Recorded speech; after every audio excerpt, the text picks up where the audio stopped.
Ay nako, hingal kabayo ko. Dahan-dahan lang, dahan-dahan lang. Ay kaya naman pala eh, hindi ako nag-rally.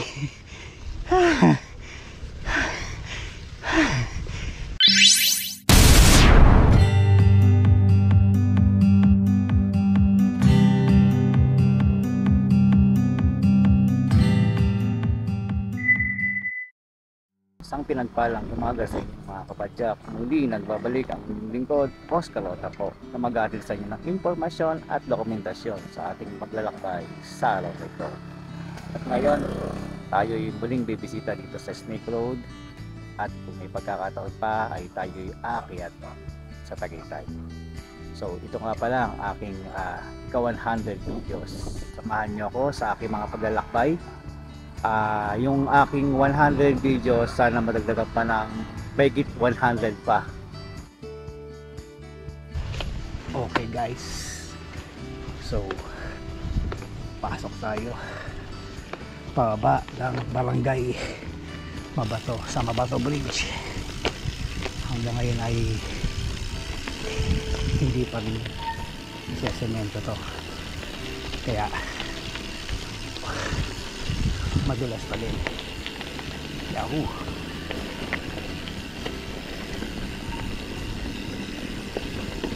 Yahoo! Malamig-lamig pa guys. So papawis lang tayo at di tayo pwedeng lumayo. Yun! Mukhang matatagal pang magawa tong barangay Mabato Bridge na to guys.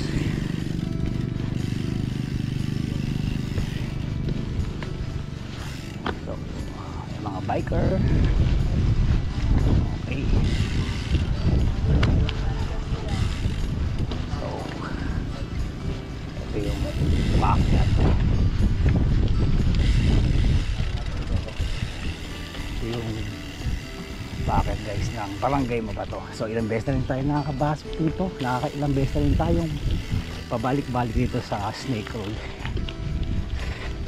At mga ilang, siguro mga mahigit isang taon na lang to, masesemento na nila to.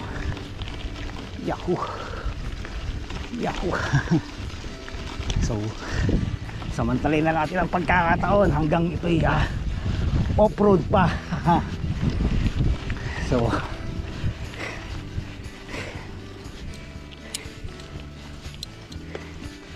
kaya pa. So tingnan natin tong GT sanction kung makakaakyat sa Snake Road. Yahoo!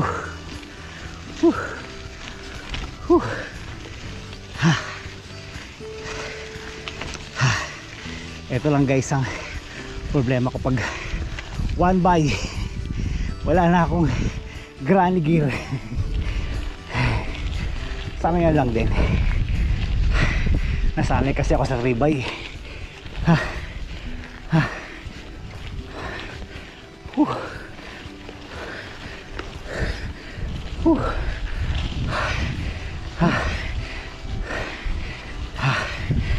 Nice guys.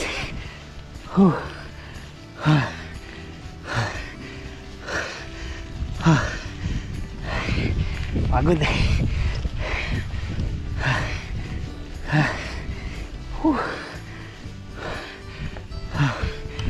Grabe, pagod.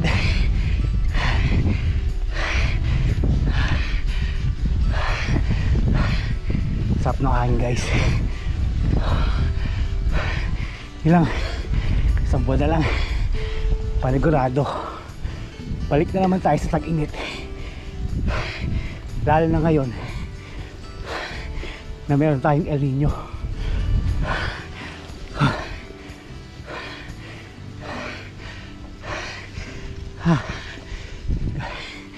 Dito na yung kalsada na ginagawa, kumukonekta sa barangay Mabato. Okay, pagod na guys. Ay nako,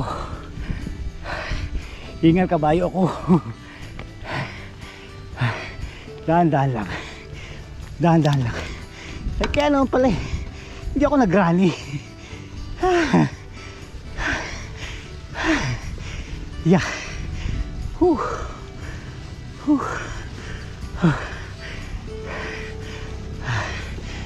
Tsaga-tsaga lang.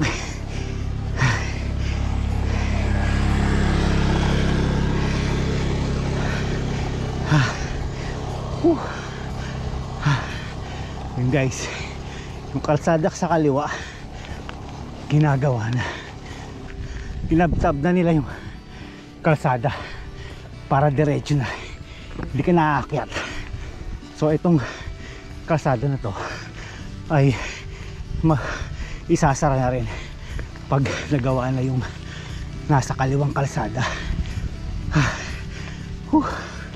Siguro private kasi ito eh, kumbaga gumawa lang sila ng permit para gamitin tong kalsadang to.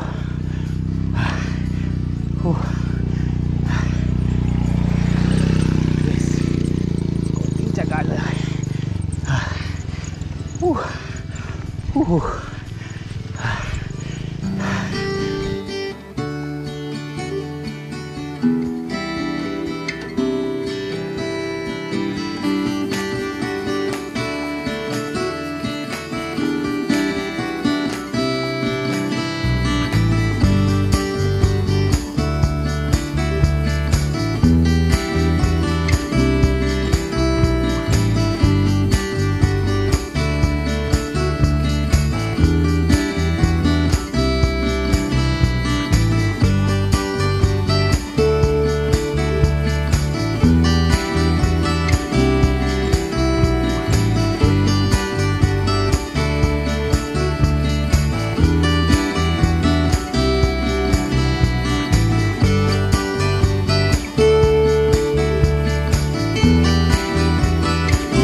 Pag umakit ka, tendency kasi nito medyo mataas yung harapan ko,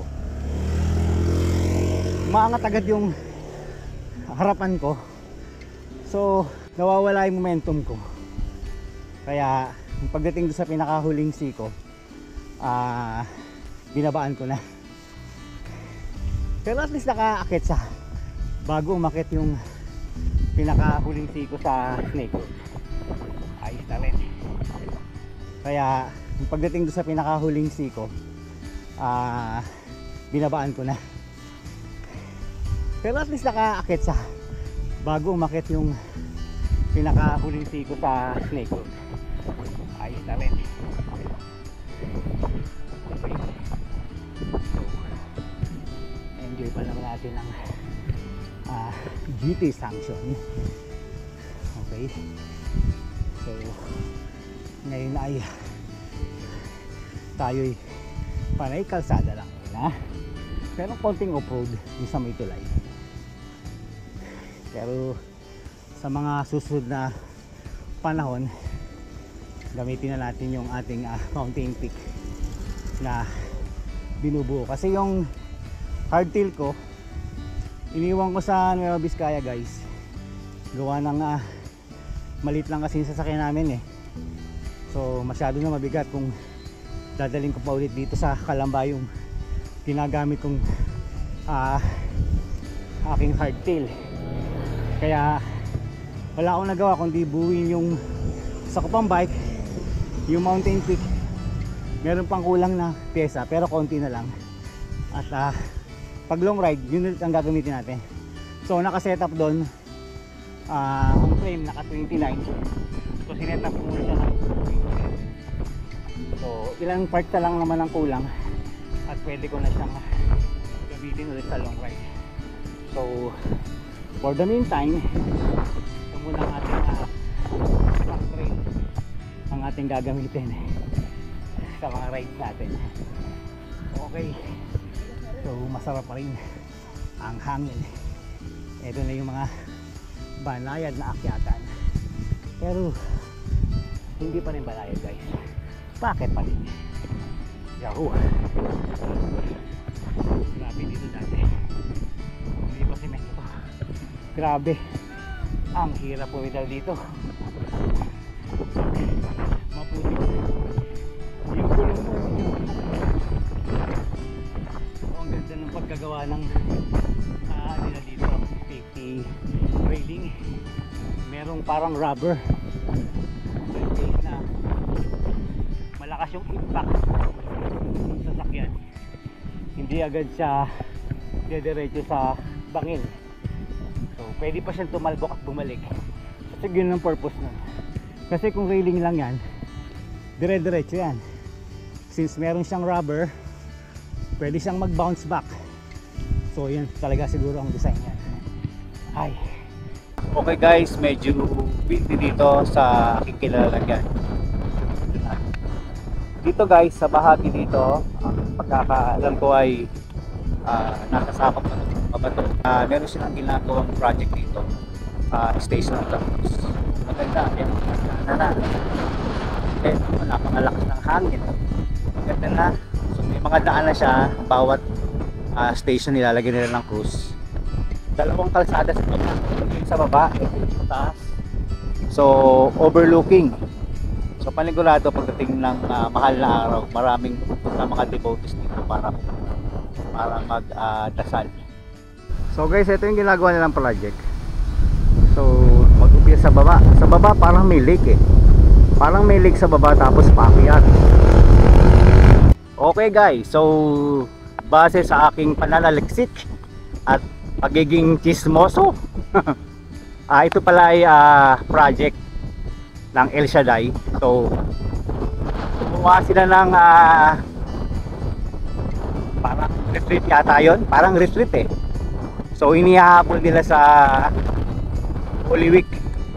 So nakunan ko yung perspective nung plan.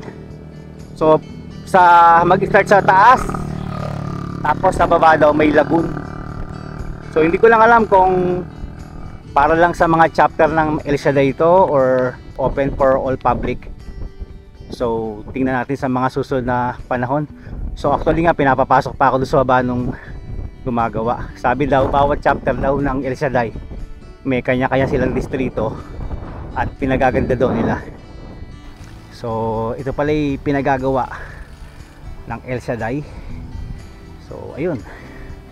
So medyo malapit na tayo guys, bakit ng Tagaytay. And then siguro kain lang tayong suman. Bili tayo.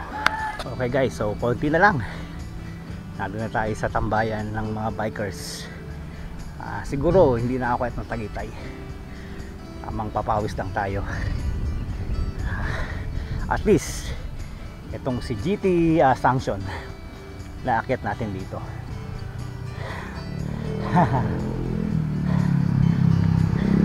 Nasanay na kasi guys ako ng hardtail ang dala ko. Pag talagang talagang mag long ride ka or puro packet, so mayroon gamitin yung pulsus, pero enjoy ka naman pag trail. Malapit na tayo sa Dap Dap East, and then kain na tayo ng suman, baba na tayo. Okay, ito ang kagandahan dito sa Barangay Mabato. Medyo mas maiksi siya kaysa dadaan ka ng sa likod sa Repal, kasi pag mag-Repal mahaba, ito shortcut, yun nga lang matarik, pero ayos. Okay, so guys, bababa na tayo. So sawi, walang suman. Suman lang kinakain ko dun sa Bikers Tambayan, wala. Dito ulit tayo dadaan sa Snake Road dahil ayoko dumaan sa Repal, ang haba. Ayos na guys, ayos na ako dito sa konting papawis ko. Saka na lang tayo maglo long ride pag ayos na yung hardtail ko. Kahit na medyo mahirap mag edit, so buti na lang nandiyan na si CapCut, dahil dati gumagamit ako ng Adobe Premiere, napaka technical masyado, and then lahat manual. And then buti na lang etong si CapCut naglabas ng pang PC. Susunod na mga araw siguro pag-aaralan ko na rin yung DaVinci. 100 videos na nagawa ko, marami pa talaga akong dapat matutunan. Medyo hindi pa talaga pang-pro yung mga ginagawa ko, pero siguro sa mga darating na panahon, sa aking pag-research, sa aking pagtsatsaga pa paano gawa ng quality video, so sana marami pa akong ma-discover sa susunod na 100. So kung gusto nyo makita yung mga una kong video, check nyo na lang. Nag-start ako ng YouTube I think mga 2011 pa, pero picture lang yun so hindi naman ako nagbablog talaga dati. Gusto ko lang ilagay yung mga moments ko doon. And then nagkaroon ng pandemic, biglang pumutok yung vlogging. So since na tayo sa bahay lang tayo, so wala tayong magawa kundi gumawa ng mga bagay para malibang tayo, di ba? So si pandemic ang nagturo sa atin para mag-vlog So okay lang kahit na mababa lang yung aking mga subscriber. Nandun pa lang tayo sa stage ng nag-uumpisa pa lang tayo. So hindi man ako nagmamadali. So hindi ko naman pinipressure ang sarili ko na kailangan tumaas na yung aking mga subscriber. So hanggat nag-e-enjoy tayo sa pagbablog, hanggat nag-e-enjoy ako sa pagbibideo, dire-diretso pa yun ang ating pagbablog. Sana dumami pa yung aking pagbablog sa mga susunod na panahon. Okay, at dito ko natatapusin ang aking munting pagbablog sa araw na to. Sa mga bago sa aking channel, huwag po natin kalimutang mag-subscribe at i-hit na rin po ang notification bell para lagi pa kayong updated sa aking mga bagong video. Hanggang sa muli, magkita-kita ulit tayo sa aking 101 videos. Bye bye.